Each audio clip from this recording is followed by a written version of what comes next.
नमस्कार,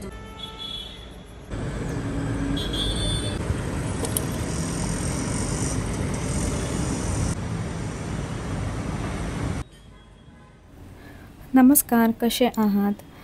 आता पावसाला सुरुवात झाली आहे आणि 2 दिवसापासून खूप पाऊस पडतो आहे आणि आता मी पक्ष्यांनासुद्धा खायला टाकते ना, तर त्या डब्यांमध्ये पाणी भरून जाते. ते मी सारखं रिकामं करते आणि परत त्याच्यात काहीतरी खायला टाकते. आता पावसाळा चालू झाल्यामुळे ना खूप असे पक्षी येत नाही आहे, थोडेफारच येतात, पण मी खायला टाकत असते. तर मी फ्रूट्स खात होती, तर म्हटले पक्ष्यांना टाकावं. बघा, टाकलं फळ मी वॉटरमेलन आणि लगेच आले ते खायला. गॅलरीत मी सहज जरी उभी असेल ना, तरी त्यांना काय माहिती कुठून कळतं की काहीतरी खायला आता दिलं आहे हिने, म्हणून ते लगेच येतात. तर असो, मी काही छोटे प्लांटर्स मागवले होते. TV युनिटच्या इथे तुम्ही बघितलं असणार, जे प्लॅस्टिकचे काळ्या रंगाचे प्लांटर्स होते ना, तर ते मला चेंज करायचे होते. आणि ही काही खतं आहेत, ॲमेझॉनवरून मी खूप दिवसापूर्वी मागवलेली. तर मी थोडीच टाकते. खूप खतं पण टाकली ना झाडांना तर ती जळून जातात त्यांची पानं, त्यामुळे मी थोडंच टाकते. तर बऱ्याच दिवसापूर्वी ती मी मागवलेलं आहे, त्यातलं मी बऱ्याचदा टाकलं आहे खत आणि आता थोडंच राहिले. तर हे काही आहेत ना प्लांटर्स, तर हे मला चेंज करायचे आहेत आणि मी ॲमेझॉनवरून मागवलेले. 525 रुपयाला काहीतरी 5 आहेत हे, आणि ह्याच्या खाली छोट्या प्लेट्ससुद्धा आहेत. त्यामुळे पाणी वगैरे टाकलं ना आपण, तर खालची जी जागा आहे ती खराब नाही होणार. आणि क्वालिटीसुद्धा छान आहे. याच्यात बरेच कलर होते. मी पिवळा कलर मागवला, कारण ते TV युनिटच्या ठेवलं ना तर ते छान दिसतं आणि उठून दिसतं, त्यामुळे बरेच होते कलर. तर हा कलर मला छान वाटला. मला मनी प्लांटर्स लावायचे आहेत त्याच्यामध्ये.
सगळे जे प्लांटर्स आहेत ते मी रिकामे करून घेते आणि त्याच्यात थोडंसं सगळं खत जे आहे ते हाताने व्यवस्थित मिक्स करून घेते.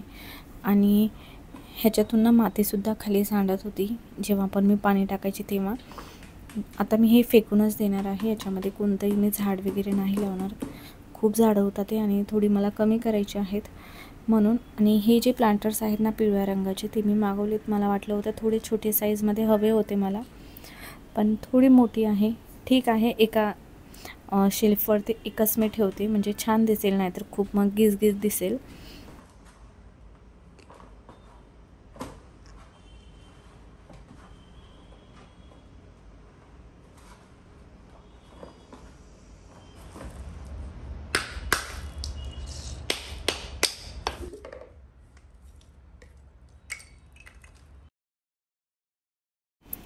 कितीही झाडं लावली तरी कमीच आहे आणि त्यांची काळजी घेणं सोपं नाही आहे. सारखं लक्ष द्यावं लागतं, नाहीतर मग ती लवकर खराब होतात. तर ही जी काही प्लांटर्स आहेत ती मी कटिंग करूनच लावलेली आहे. मी नवीन मनी प्लांट्स आणतच नाही. माझ्याकडे जी आहेत हेल्दी प्लांट्स, तर त्याचीच कटिंग करून मी लावत असते. तर तीच आहे, कटिंग केलेलीच लावणार आहे. आणि एक माझ्याकडे झिझी प्लांट आहे जे वाढतच नाही आहे, पण त्याची पानं छान हिरवीगार आहेत, तर ते सुद्धा मी एका प्लांटरमध्ये लावते.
जी काही पिवळी पडलेली पानं आहेत ते मी काढून घेतलीत आणि अशा प्रकारे मी लावून टाकलं आहे. आता मी याला 2-4 दिवस आहे किचनच्या गॅलरीत ठेवते, म्हणजे छान त्यांना थोडंसं ऊन लागेल. पाऊस आहे पण मध्ये मध्ये ऊन येतं, तर त्यांची ग्रोथ छान होईल. लगेच मी त्यांना त्यांच्या जागेवर ठेवलं तर लगेच त्याची पानं पिवळी पडतात, म्हणून 2-3 दिवस मी या गॅलरीत ठेवते. छान ऊन येतं आणि त्यांनासुद्धा वाढायला मदत होते. लगेच आपण अंधाराच्या ठिकाणी ठेवलं ना तर ती झाडं लवकर मरतात, त्यामुळे इथे ठेवते मी. आणि आता सगळ्यांना पाणी टाकते मी. आणि हे जे एक प्लांटर आहे ते मी असंच लावलं होतं, तर ते भरपूर वाढलं आहे. त्याची पण मला कटिंग करायची आहेत. प्लांट्स खूप लावते मी, पण कधी कधी काय होतं ना, खूप कंटाळा येतो सगळं मेंटेन करणं. त्यामुळे मी आता विचार करते हळूहळू सगळं कमी करायचं आहे. आणि आता पावसात तर आउटडोर जे प्लांट्स आहेत ना ते खूप खराब होतात, म्हणजे खूप पाणी आहे ना पावसात त्याच्यात जमा होतं, तर ते सुद्धा मला सगळे उचलून आहे ना दुसऱ्या गॅलरीत ठेवायचे आहेत बेडरूमच्या, कारण हॉलमध्ये खूप पाणी येतं पावसाचं. तर हे जे प्लांटर्स आहेत ना आता मी हे सगळं फेकून देणार आहे. खराब पण झालेत सगळे. आणि हे जे दिवाळीचे दिवे आहेत ना ते मी कुंडीच्या खाली ठेवते, म्हणजे पाणी टाकल्यानंतर खालून माती नको जायला म्हणून. तर हे दिवे मी त्यासाठी ठेवते, जुने दिवे.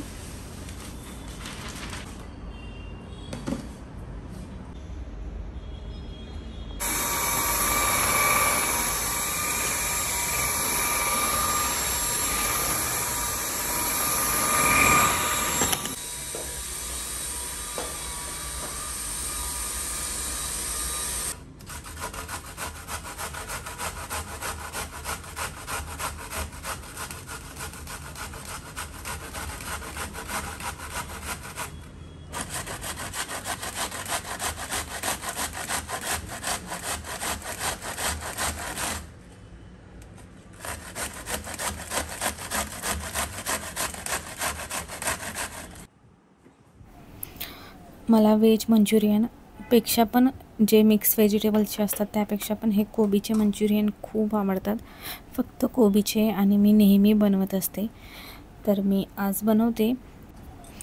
चिकूला पण खूप आवडतात आणि हे गरम गरमच छान लागतात.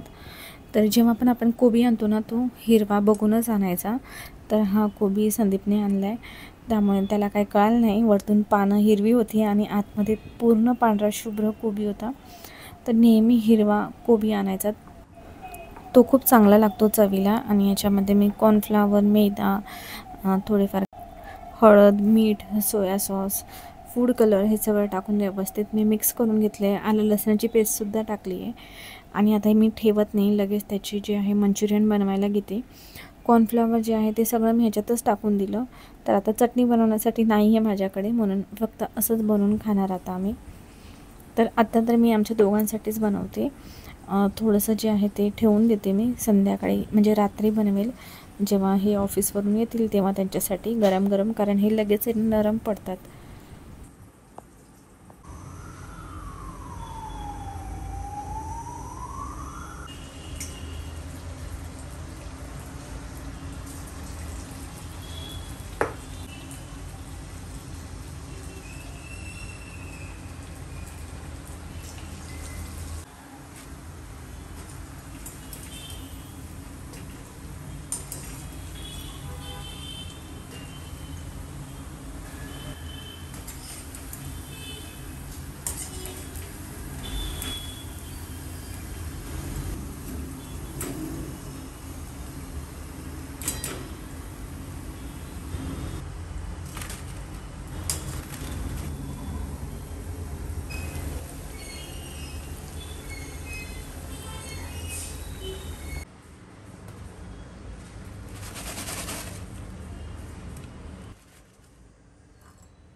आणि आता मी चिकूला देते खायला गरम गरम. तर आधीच्या एका व्हिडिओमध्ये मला ताईंनी एका कमेंट केली होती की तुम्ही नवीन खलबत्ता घेतला आहे का, तर तो दाखवा आम्हाला आणि त्याची प्राईस वगैरे सांगा कितीला घेतला आहे. तर हा खलबत्ता माझ्या मम्मीने आणला आहे. ती गावी गेली होती ना 2-3 महिन्यापूर्वी, तर तेव्हा तिच्यासाठी आणि माझ्यासाठी तिने बनवायला टाकला होता. आणि आता ते उन्हाळ्यात गेले होते तेव्हा ती माझ्यासाठी घेऊन आली मग. तर हा बनवून घेतला आहे खलबत्ता आणि ह्याची प्राईस 450 रुपये. मला काही जास्त महाग नाही वाटला, कारण जेव्हा मी कोल्हापूरला शिर्डीला जेव्हा हायवेला बघितलं होतं ना, तेव्हा 1200-1500 शिवाय खलबत्ता नव्हते. आणि ह्याच्यावर अशी डिझाईन केल्यामुळे हा खूप छान दिसतो. जे जुने खलबत्ते असतात ना, माझ्याकडे आधी एक होता असा लांब, तर तसाच मला हवा होता, पण मम्मी बोलली की त्यांच्याकडे अजून छान छान डिझाईनमध्ये आता नवीन आलेत, तर तशातून मी बनवायला टाकते, तुला आवडत असेल तर घे, नाही तर मग जो जुन्या टाईपचे खलबत्ते आहेत ना तसे पण आहेत, तर मग तसा घे. तर तिने मला फोटो पाठवला, तर ती म्हटली आता ती जुने झाले तर अशामधून घे. तर तिने तिच्यासाठी घेतला आहे आणि हा माझ्यासाठी. तर तिच्याकडे जो आहे तो थोडासा मोठा आहे, तो मला जास्त आवडलेला, तर छोट्या फॅमिलीसाठी हा चांगला आहे म्हणून मी हा घेतला मग. तर तो सुद्धा 450लाच होता. तर ह्याच्यावरती अशी ट्रायंगलची डिझाईन आहे आणि ह्याला जी वापरायच्या आधी जी प्रोसिजर असते ती सगळी केलेली आहे. माझ्या आजीने सगळं मला करून दिलं आहे. त्याच्यामध्ये खोबरा जो आहे भाजलेला तो वाटला, तांदूळ, ज्वारी, तुरीची डाळ, तर हे मिरच्या, हे सगळं जे आहे ते वाटून तिने मला डायरेक्ट दिलं आहे. आता फक्त मला वापरायचं आहे. मी ह्याला काहीच केलेलं नाही, फक्त आता मी पूजा करणार आणि वापरायला घेणार. मी अजूनही हा खलबत्ता वापरलेला नाही.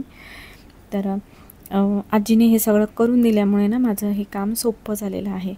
तर मम्मीने तिच्या खलबत्त्याला आणि या खलबत्त्याला दोन्हीला जे आहे ते छान सिझनिंग आहे ते करून आणलेलं आहे. आणि हा दिसतोय असा आता मध्ये थोडा खरबटीत आहे, पण वापरल्यावरती हळूहळू तो व्यवस्थित आहे ना असा सॉफ्ट होईल आणि छान आहे छोट्या फॅमिलीसाठी. मला तो खूप आवडला होता, पण तो थोडा मोठा होता आणि हेवी पण होता. हा पण खलबत्ता खूप जड आहे. तर ह्याची मी एक सोपी पूजा करून घेते. तुम्हाला माहिती असेल खलबत्ता, वरवंटा, झाडू यामध्ये लक्ष्मीचा वास असतो. माझ्याकडे वरवंटा नाही आहे, तोही मला घ्यावासा वाटतो, पण त्याचा जास्त वापर होत नाही आणि किचनमध्ये ठेवायलासुद्धा जागा नाही आहे, त्यामुळे मी म्हटलं नको. तो जातं जे आहे ते सुद्धा माझ्या मम्मीने तिच्यासाठी बनवायला टाकले. ते थोडं मोठ्या साईजमध्ये माझ्याकडे आहे, तुम्ही बघितलं असणार, छोटं आहे. ते मी लक्ष्मीपूजनच्या वेळेस ना मी त्यांची पूजा करत असते. तर माझ्याकडे दगडी खलबत्ता नव्हता, त्यामुळे मग मी म्हटलं घ्यावा आणि हा वापरायलासुद्धा येतो. वरवंटा आहे तो जास्त वापरण्यात येत नाही, त्यामुळे म्हटलं ते नको माझ्यासाठी, फक्त हा एकच खलबत्ता माझ्यासाठी बनव. तर हा मी 450 रुपयाला घेतला आहे. कोणाला महाग वाटेल, कोणाला स्वस्त वाटेल, पण क्वालिटी छान आहे. गावी जे दगड असतात ना त्याचं बनवून घेतलं आहे आणि हा एका दगडामध्ये पूर्ण खलबत्ता बनवला आहे. तर तुम्हाला कसा वाटला मला नक्की सांगा आणि कसा वाटला आजचा व्हिडिओ तोही मला नक्की सांगा. भेटूया अजून एका नवीन व्हिडिओमध्ये, तोपर्यंत बाय.